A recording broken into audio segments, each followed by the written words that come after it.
देखते हैं, मिर्ची और अपमार्ग से तो उसका और कलर बढ़ जाएगा करके उसको लगता है कि ये मेरे पति कुछ मेरे बेटी के ख्याल नहीं रख रहा, चलो छोड़ो करके वो किसी और अगर ऐसे इससे कुछ प्रॉब्लम हो गया तो आगे जाके मैं ससुराल में क्या बोलूंगी, इससे अच्छा है कि मैं डॉक्टर को बुलाती हूँ।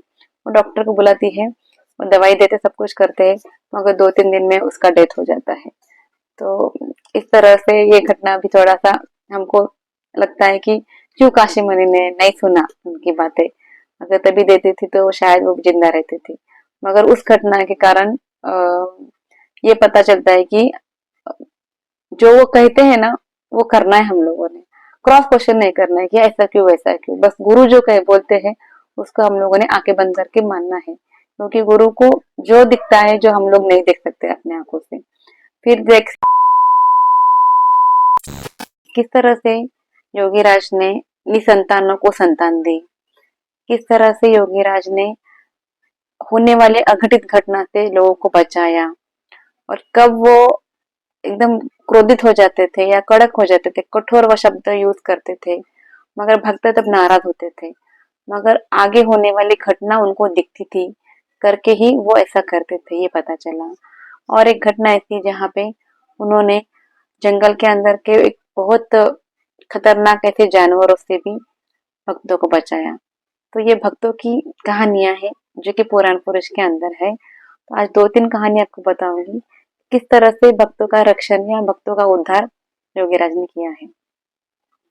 एक भक्त था सुरेंद्र नाथ करके, जो कि बाजू में रहता था, यानी उनके गांव के नजदीक ही रहता था, और वो आया उनको मिलने के लिए, योगीराज को मिलने के लिए आया।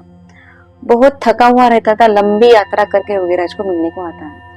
आने के बाद जैसे योगीराज लहड़ी महाशय उनको देखते हैं, वो बोलते सुरेंद्र तुम यहाँ पे क्यों आए हो, तुम तुरंत चले जाओ तुम्हारे गांव। उसको लगता है मैं इतना लंबी यात्रा करके आने के बाद तो मेरे को अच्छा बात करना ना, ऐसे कठोर वाक्य क्यों बात कर रहे हैं।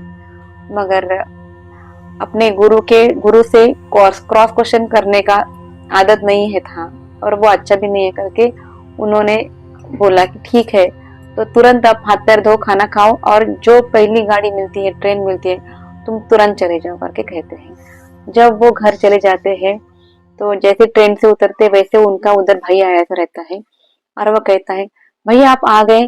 तो उसको आश्चर्य लगता है कि मैं तो आने वालों किसको पता भी नहीं है, और वो मेरी प्रतीक्षा क्यों कर रहा है मेरा भाई। तो भाई बोलता है कि मैंने आपको टेलीग्राम भेजा था। तो वो कहता है नहीं मुझे टेलीग्राम तो नहीं मिला, नहीं माँ की तबीयत बहुत खराब है, आप जल्दी माँ को मिलने क्यों चलिए, माँ के अंतिम सांसें चल रही है। तो फिर तुरंत सुरेंद्र अपने माँ के पास जाता है। माँ जैसे अपने बेटे को देखती है तो एकदम से शांत और एकदम खुशी हो जाती है कि उसकी आखिरी इच्छा पूरी हो गई कि अपने बेटे को देखने की, और इसी तरह उसका जीवन का दीपक बुझ जाता है, यानी उसका मृत्यु हो जाता है। तब पता चलता है कि क्यों लहड़ी माशे इतना कठोर वाक्य कह के उनको तुरंत अभी के अभी पहली गाड़ी से चले जाओ करके बोले हैं। तो इस तरह से गुरु के शब्द के पीछे कुछ तो रहता है, वो हमको तुरंत पता नहीं चलता, मगर आगे जाके वो घटना हमको पूरा समझ में आती है। और एक दूसरी घटना ऐसी थी कि जहाँ पे हरिदास करके है, हरिपद बंदोपाध्याय रहते हैं। तो वो क्या कहते हैं कि नजदीक के गांव में जाने का रहता था, वो जो रास्ता है बहुत दूर से रहता था, मगर जंगल से अगर गए तो जल्दी पहुंच जाते थे उनको जहाँ पे जाना था। तो इसलिए क्या करते हैं, वो 3-4 मील दूर था तो वो निकट से जाना करके जंगल के रास्ते चले जाते हैं, सीधा रास्ता छोड़ के, जो दो टेढ़ा मेढ़ा था एक्चुअली जो मेन रास्ता था वो, तो सीधे जंगल से सीधा पहुंचते करके सोच के वो जंगल से निकल जाते।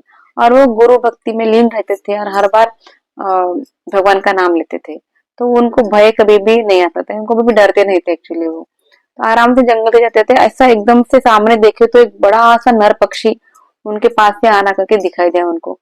जब उनको लगा कि अब मेरा मृत्यु आ चुका है, तब उसको लगा कि बस अब गुरु है जो मेरी रक्षा कर सकता है करके थोड़े से वो भयभीत हो गए, और फिर गुरु का नाम स्मरण करे, और फिर भी धीरे धीरे चल रहे थे, और वो नर पक्षी भी उनके पास ही आ रहा था। और थोड़ी देर के बाद ऐसा लगा कि नर पक्षी का ध्यान उनके तरफ से भटक के पीछे की तरफ गया, तो पीछे कोई है जो उसको हट हट करके कह रहा था, और हट हट करके आवाज सुनाई दिया उनको, और वो जो पक्षी है वो निकल जाता वहां से। फिर वो बात कहने वो उसके बाद क्या होता है, वो लहरी महाशय को मिलने को आता है। तो लहरी महाशय को बोलते हैं कि मेरी यात्रा में बहुत कठिनाई आए। तो लहरी महाशय बोलते हैं हाँ, तुम शायद बहुत अत्यधिक भयभीत हो चुके थे ना, इसलिए। तब उनको पता चलता है कि वो मेरे पीछे जो खड़े थे वो और कोई नहीं, तो लहरी महाशय थे। सभी भक्तगण बोलते हैं कि इनको देख के ऐसा क्यों लहरी महाशय बोल रहे हैं। तो फिर अपना जो है हरिपद, वो पूरे बात बताते कि ऐसी ऐसी घटना हो गई थी। तो इस तरह से लहरी महाशय एक ही जगह पे रह के अन्य बहुत जगह पे जाके पहुंच के अपने भक्तों का रक्षण करते थे और भक्तों की सहायता करते थे। और एक घटना ऐसी थी कि जहाँ पे लहरी महाशय बोलते हैं कि जब भी वो ध्यान प्रवचन बताते थे ना, तो वो बोलते थे कि आप जिस तरह दूरबीन लगा के जब देखते हैं ना, तो दूर की वस्तु आपको नजदीक दिखाई देती है। उसी तरह से प्राण कर्म या प्राण क्रिया करते जाओ और अपनी जो भी है वो कूटस्थ में लेके आओ। जब भी आप कूटस्थ में आ जाएंगे ना, तब वो एक दूरबीन की तरह कूटस्थ के अंदर से पूरा त्रिनेत्र ओपन हो जाएगा और आपको सब कुछ दिखेगा, स्पष्ट तरह से दिखेगा।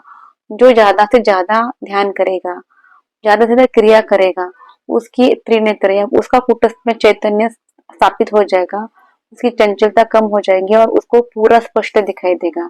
वन भूत भविष्य वर्तमान के अंदर का सब कुछ दिखाई देगा करके उन्होंने कहा है। इवन पंच तत्व का जो संबंध है, जो बाहर दिख रहे पंच तत्व, पृथ्वी आप तेज वायु आकाश, वही पंच तत्व का स्थान अपने शरीर के अंदर है करके कहा है उन्होंने। इस तरह से पृथ्वी यानी धरती माता का स्थान मूलाधार चक्र के अंदर है और आप महाभूत यानी जल महाभूत का स्थान जो है वो स्वादिष्टान चक्र के अंदर है और अग्नि महाभूत का स्थान जो है वो मूलाधार चक्र मणिपुर चक्र के अंदर है, नाभि चक्र के अंदर बोल सकते हैं। और वायु महाभूत का स्थान जो है वो अपने अनाहत चक्र हृदय स्थान के अंदर है। और लास्ट है विशुद्ध चक्र यानी आकाश महाभूत का स्थान जो है विशुद्ध के अंदर है। और उसके बाद आता है आज्ञा चक्र, जहाँ पे कि कूटस्थ चैतन्य, जहाँ पे कि ईश्वर की प्राप्ति होती है। वो प्राप्ति करने के लिए आपको यातायात यात्रा का अभ्यास करना पड़ेगा, यानी षड चक्र का आपको कंटिन्यूसली प्राण क्रिया करना पड़ेगा करके वो इंफॉर्मेशन देते हैं।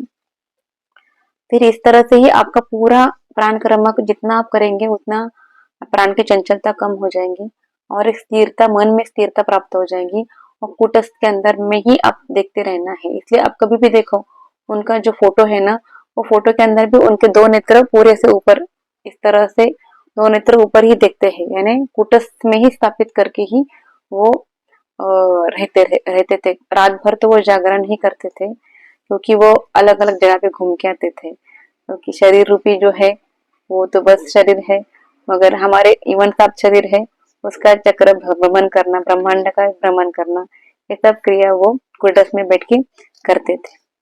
और एक ये आती है जिसके अंदर अभया अभया नाम की स्त्री रहती है, जिसको बच्चे नहीं होते थे, बच्चे होते मर जाते थे, तो वो बहुत त्रस्त हो गई थी।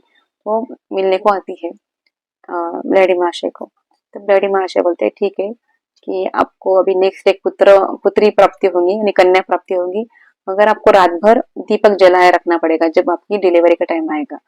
वो बोलती है ठीक है, मगर जब डिलीवरी का टाइम आता है रात्रि के प्रथम प्रहर में आपको कन्या प्राप्ति होगी। तो वो ऐसे ही बैठी, यानी सब लोग आयम्मा वगैरह सब आए रहते हैं, नर्स वगैरह, ठीक है।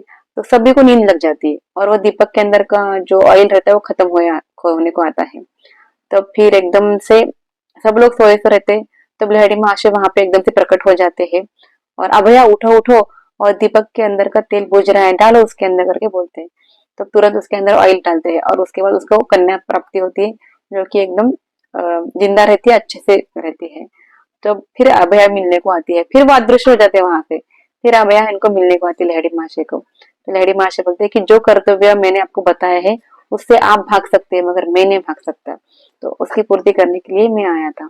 इस तरह से बहुत लोगों को संतान प्राप्ति का इंफॉर्मेशन भी इसमें है, यानी बहुत लोगों को संतान प्राप्ति उनके आशीर्वाद के द्वारा हुई थी।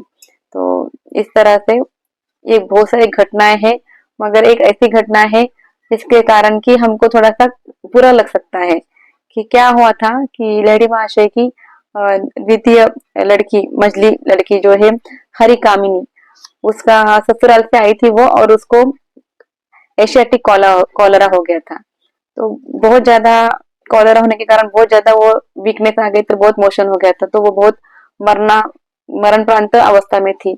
तब उसकी काशी मणि जो है ना, काशी मणि देवी यानी उनकी पत्नी, वो बोलती है कि कुछ तो करो अपनी बेटी के लिए भी, कुछ तो उपचार करो, सब लोगों को कल्याण करते, सब लोगों को दुरुस्त करते, सब भक्तों की इच्छा पूर्ति करते हैं, तो अपनी बेटी का भी ध्यान रखो करके बोलते हैं।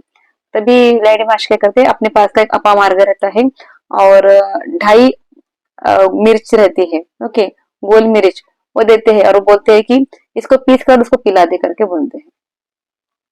तो उसकी पत्नी को लगता है कि ये कैसा कर सकते हैं, मिर्ची और अपामार्ग से तो उसका और कॉलेरा बढ़ जाएगा करके उसको लगता है कि ये मेरे पति कुछ मेरे बेटी के ख्याल नहीं रख रहा, चलो छोड़ो करके वो किसी और अगर ऐसे इससे कुछ प्रॉब्लम हो गया तो आगे जाके मैं ससुराल में क्या बोलूंगी, इससे अच्छा है कि मैं डॉक्टर को बुलाती हूँ। वो डॉक्टर को बुलाती है, वो दवाई देते, सब कुछ करते हैं, मगर 2-3 दिन में उसका डेथ हो जाता है। तो इस तरह से ये घटना भी थोड़ा सा हमको लगता है कि क्यों काशी मुनि ने नहीं सुना उनकी बातें, अगर तभी देती थी तो शायद वो जिंदा रहती थी। मगर उस घटना के कारण ये पता चलता है कि जो वो कहते हैं ना, वो करना है हम लोगों ने, क्रॉस क्वेश्चन नहीं करना है कि ऐसा क्यों वैसा क्यों, बस गुरु जो कहे बोलते हैं उसको हम लोगों ने आंखें बंद करके मानना है, क्योंकि गुरु को जो दिखता है जो हम लोग नहीं देख सकते अपने आंखों से।